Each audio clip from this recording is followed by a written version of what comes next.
ফিতর আসে, খুশির একটা বার্তা, সবার সাথে সবার যোগাযোগ, যে সবাই হলো যে নামাজ পড়ে কোলাকুলি করে, এই যে একটা মানুষের মধ্যে ভ্রাতৃত্ব বন্ধন, এটা কিন্তু দৃঢ় করে। এটা নিয়ে তো আমরা সামনের দিকে এগিয়ে চলি, মানবতা আমাদেরকে, সামাজিকতা এগুলো আমাদের শিখায় সামনের দিকে উন্নত পথে যাওয়ার। সেটার জন্য সবাইকে অবশ্যই মানে ঈদ মোবারক, ঈদ মোবারক শুভেচ্ছা সবাইকে জানাচ্ছি।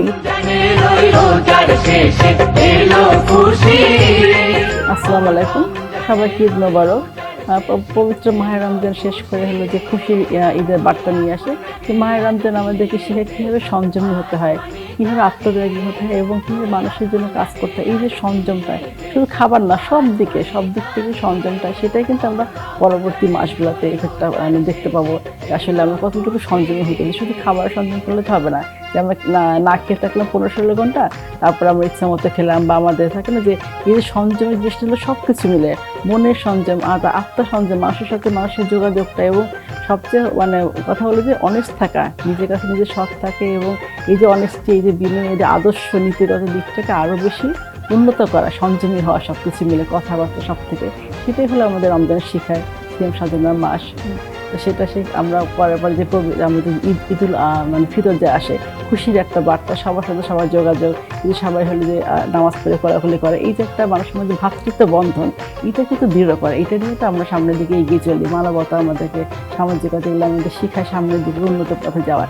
সেটার জন্য সবাইকে অবশ্যই মানে ঈদ মোবারক শুভেচ্ছা সবাইকে জানাচ্ছি। ঈদের সময় যেটা হয়, রমজানে তো আমরা অনেক সময় অনেকক্ষণ না খেয়ে থাকি, তারপরে তো আমরা ইফতারি করে শ্রেণী করি। ঈদের সময় দেখা যাচ্ছে সকাল থেকে আমরা খাচ্ছি, হঠাৎ করে অনেক বেশি গুরুপাক খাদ্য, যেটা আমরা পোলাও, রোস্ট, এটা খাচ্ছি আমরা বিভিন্ন ধরনের, সেটা একটু মানে রয়েসই খেতে হবে, অল্প পরিমাণে খাবার দিয়ে শুরু করতে হবে, যাতে একবারে বেশি খেয়ে আমরা পেটে ব্যথা না হয়, আমাদের যেন বদহজম না হয়, আমরা যেন ডায়রিয়াতে আক্রান্ত না হই, বা এই গরমের মধ্যে আপনি তোমাদের ডায়রিয়াতে আক্রান্ত হতে পারি। সেক্ষেত্রে খাবারের মানটা অবশ্যই, খাবারের পাশাপাশি শাকসবজিগুলো রাখতে হবে, ফলমূল রাখতে হবে, বেশি পরিমাণে পানি খেতে হবে, সব দিকে সংযমী হওয়ার সময় কিন্তু আসলে আমাদের রমজান আমাদের শিখায় পরবর্তী মাসগুলোতে। তো বিশেষ করে আমি বলতে চাচ্ছি যে ঈদের সময় তো নর্মালি তো বললাম যে খাবার ব্যাপারে তো একটু সাবধানতা অবলম্বন করা উচিত। বিশেষ করে বলতে চাবো যারা আসলে মানে বয়স্ক পেশেন্ট যারা আছে, যাদের আগে থেকে ডায়াবেটিস অথবা অনেক ধরনের সমস্যা আছে, কিডনির সমস্যা, তাদের ক্ষেত্রে অবশ্যই খাবারের দিকটা খেয়াল রাখতে হবে।